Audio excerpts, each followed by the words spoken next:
আসসালামু আলাইকুম এভরিওয়ান, সবাইকে রমজানের শুভেচ্ছা। কর্পোরেটে বা অফিসে আপনি যখন ইনিশিয়াল ক্যারিয়ার স্টেজে থাকেন তখন আসলে আপনার গ্রো করার জন্য ফাংশনাল স্কিল এবং ইন্টেলিজেন্স খুবই ইম্পর্ট্যান্ট। কিন্তু আপনি যখন কর্পোরেটে আস্তে আস্তে গ্রো করেন এবং লিডারশিপ পজিশনে যান তখনও কি শুধুমাত্র ফাংশনাল স্কিল এবং ইন্টেলিজেন্স থাকলেই হয়, নাকি তার সাথে লাগে কিছু সফট স্কিল?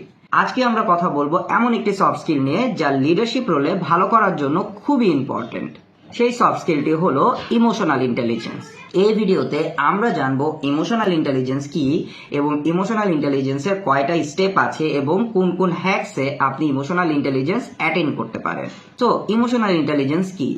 ইমোশনাল ইন্টেলিজেন্স হচ্ছে আপনার সেই ক্যাপাবিলিটি যার মাধ্যমে আপনি আপনার ইমোশন এবং অন্যজনের ইমোশনকে রিড করতে পারেন, বুঝতে পারেন এবং সেইভাবে সেই জিনিসটা ইনফ্লুয়েন্স করতে পারেন। ইমোশনাল ইন্টেলিজেন্সের টোটাল 5টি কম্পোনেন্ট আছে। এর ভিতর প্রথমটি হলো সেলফ অ্যাওয়ারনেস, তারপরে সেলফ রেগুলেশন, তারপরে মোটিভেশন, এমপ্যাথি, সোশ্যাল স্কিল। প্রথমে যদি আমরা সেলফ অ্যাওয়ারনেস নিয়ে কথা বলি, সেলফ অ্যাওয়ারনেস হচ্ছে আপনি আপনার ভিতরে থাকা যে ইমোশনগুলো আছে এই ইমোশনগুলোর ব্যাপারে কতটুকু অ্যাওয়ার এবং সেই ইমোশনগুলা কখন ট্রিগার হয়, কখন কিভাবে রিয়্যাক্ট করে, এই ব্যাপারে আপনি পুরোপুরি জানেন কি জানেন না।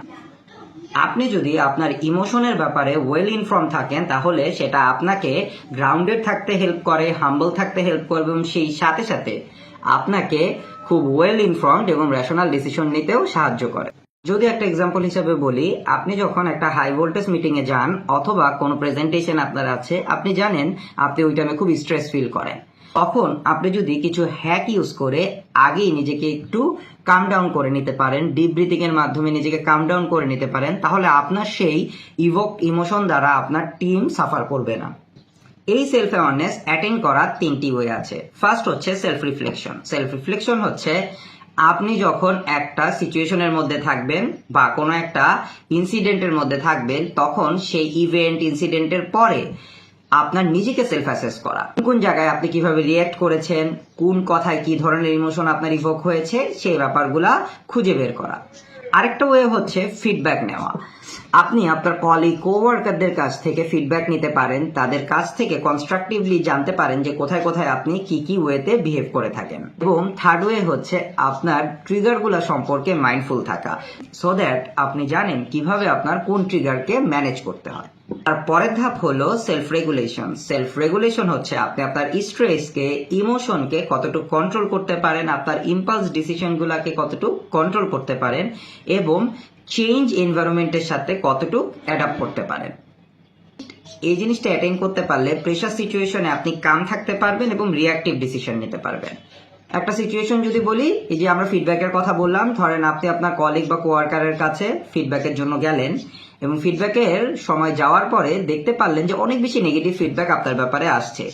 তখন খুব ডিফেন্সিভ না হয়ে গিয়ে বা খুব অ্যাংরি না হয়ে গিয়ে প্রত্যেকটা ফিডব্যাককে কনস্ট্রাকটিভ ওয়েতে দেখা এবং এটার একটি কনস্ট্রাকটিভ সলিউশন বের করা। আপনি যখন কোনো জাজমেন্ট নেবেন তখন খেয়াল রাখতে হবে আপনার জাজমেন্ট যাতে ইমোশন দ্বারা লার্জলি ড্রিভেন না হয়ে যায়। সেলফ রেগুলেশন অ্যাটেন্ড করারও 3টি ওয়ে আছে। একটি হচ্ছে রিয়্যাক্ট করার আগে একটু পজ নেওয়া এবং চিন্তা ভাবনা করা আসলে এই ঘটনাটা কেন হয়েছে, কি কারণে সে এইভাবে বলেছে এবং তার সিচুয়েশনটা অ্যানালাইজ করার চেষ্টা করা। সেকেন্ড ওয়ে হচ্ছে স্ট্রেস ম্যানেজমেন্ট প্র্যাকটিস করা। স্ট্রেস ম্যানেজমেন্ট প্র্যাকটিস করার জন্য আপনি যোগা করতে পারেন, মেডিটেশন করতে পারেন বা অন্য যে কোনো কিছু অ্যাডাপ্ট করতে পারেন যার মাধ্যমে আপনি আপনার স্ট্রেসকে ম্যানেজ করতে পারবেন। থার্ড হচ্ছে যখন কোনো চেঞ্জ হবে সেই চেঞ্জটাকে অ্যাডাপ্ট করে নেওয়ার জন্য আপনাকে যথেষ্ট পরিমাণে ফ্লেক্সিবল হতে হবে। আপনি যদি ফ্লেক্সিবল না হয়ে রিজিড হয়ে যান তাহলে ওই সিচুয়েশনে ক্যাওস ক্রিয়েট হওয়ার সম্ভাবনা থাকে। পরের ধাপ হলো মোটিভেশন। মোটিভেশন হচ্ছে আপনি শুধুমাত্র মনিটারি এবং এক্সটার্নাল রিওয়ার্ড দ্বারাই ড্রিভেন না, আপনার ইনার মোটিভেশন দ্বারা আপনি ড্রিভেন এবং একটা পারপাসের দিকে আপনি এগিয়ে যেতে পারেন। এটার মাধ্যমে আপনি কাজের প্রতি প্যাশনেট থাকেন এবং আপনি আপনার পুরো টিমকে ইন্সপায়ার করতে পারেন। সে ফর এক্সাম্পল আপনি কোনো একটা প্রজেক্টে কাজ করছেন এবং দেখছেন বারবার আপনি ফেল করছেন, তখন গিভ আপ না করে দিয়ে কি কি কারণে আপনি ফেল করছেন এই কারণগুলো আইডেন্টিফাই করা এবং এগুলার একটি কমন প্যাটার্ন বের করা এবং ফ্রুটফুল সলিউশনের দিকে এগিয়ে যাওয়া। এখানে আপনি শর্ট টার্ম গেইন বা শর্ট টার্ম লসের প্রতি চিন্তা না করে লং টার্ম গেইন এবং লং টার্ম ভিশনের প্রতি ফোকাস রাখা ভালো। নিজের মোটিভেশন ধরে রাখার 3টি ওয়ে আছে। ফার্স্ট হচ্ছে পার্সোনাল এবং প্রফেশনাল গোল সেট রাখা। গোল সেট রাখলে যে জিনিসটা সুবিধা, আপনি জানেন যে কোন জিনিসটা আপনার অ্যাচিভ করতে হবে এবং কোন পর্যন্ত আসলে আপনার নিজেকে পুশ করতে হবে। না, অনেকে শুধুমাত্র প্রফেশনাল গোলের কথা বলে, বাট আমি পার্সোনালি বিলিভ করি প্রফেশনাল গোলের সাথে সাথে আপনার কিছু পার্সোনাল গোলও থাকা উচিত। সে ফর এক্সাম্পল, প্রতি বছরই আপনি প্রফেশনালি ভালো করবেন এমন নাও হতে পারে। কোনো বছর যদি আপনি প্রফেশনালি খারাপ করছেন কিন্তু আপনার পার্সোনাল লাইফের যে গোলগুলো আছে এটি অ্যাটেন্ড করছেন, তখন যে জিনিসটা হবে সেটা হচ্ছে পার্সোনাল লাইফের ওই অ্যাচিভমেন্টগুলো থেকে আপনি মোটিভেটেড ফিল করবেন, তখন জিনিসটা ব্যালেন্স হয়ে যায়। সবসময় প্রফেশনাল গোল সেটিং এর সাথে সাথে আপনার নিজের কিছু পার্সোনাল গোল সেটিংও করে রাখবেন। আরেকটা হচ্ছে আপনার গ্রোথ মাইন্ডসেট কাল্টিভেট করতে হবে, যেখানে আপনি কন্টিনিউয়াস একটি প্রোগ্রেসের দিকে এগিয়ে যাবেন। কনস্ট্রাকটিভ ফিডব্যাক ইউজ করে কিভাবে গ্রোথ মাইন্ডসেট অ্যাটেইন করা যায় এটা নিয়ে আমাদের একটা ভিডিও আছে, এটা আমরা ক্যাপশনে দিয়ে দিব, ওখানে গিয়ে আপনি জিনিসটা দেখতে পারেন। তারপরে সবচেয়ে ইম্পর্টেন্ট যে জিনিসটা হলো মোটিভেশন ধরে রাখার জন্য, সেটা হচ্ছে আপনার আশেপাশে এমন মানুষকেই রাখতে হবে যারা আপনাকে পজিটিভ ফিডব্যাক দিবে, পজিটিভ ইনস্ট্রাকশন দিবে এবং আপনার ইনার মোটিভেশনকে ধরে রাখতে হেল্প করবে। পরের ধাপ হলো এমপ্যাথি। এটি 4 নাম্বার ধাপ এবং এটি খুব ইম্পর্টেন্ট একটা জিনিস। এমপ্যাথি হচ্ছে শুধুমাত্র নিজের ব্যাপারে চিন্তা ভাবনা না করা, আরেকজনের সিচুয়েশন, আরেকজনের কন্ডিশন এবং তার ইমোশনকে প্রায়োরিটি দেওয়া এবং সেই জিনিসগুলা যখন কোন আপনি ডিসিশন নেবেন তখন কনসিডারেশন সেটে রাখা। অ্যাজ এ লিডার হিসাবে যখন আপনার মধ্যে এমপ্যাথি থাকবে এবং আপনি একজন এমপ্যাথেটিক লিডার হবেন, তখন আপনি আপনার টিম মেম্বারের জন্য একটি সাপোর্ট সিস্টেম হবেন এবং একটি ইনক্লুসিভ কালচার ক্রিয়েট করতে পারবেন। এক্সাম্পল হিসেবে যদি বলি, আপনি দেখলেন আপনার অফিসের বা প্রতিষ্ঠানের একজন এমপ্লয়ি যার পারফরমেন্স দিন দিন পড়ছে, তখন আপনার ফার্স্ট যেই কাজটা করা উচিত সেটা হচ্ছে তার সাথে 1-to-1 ডিসকাশনে বসা উচিত এবং ফাইন্ড আউট করা উচিত যে তার লাইফে কি ঘটছে, তা সে কি ধরনের চ্যালেঞ্জ ফেস করছে, যেই কারণে তার প্রফেশনাল গ্রোথ দিন দিন ডিগ্রো হচ্ছে।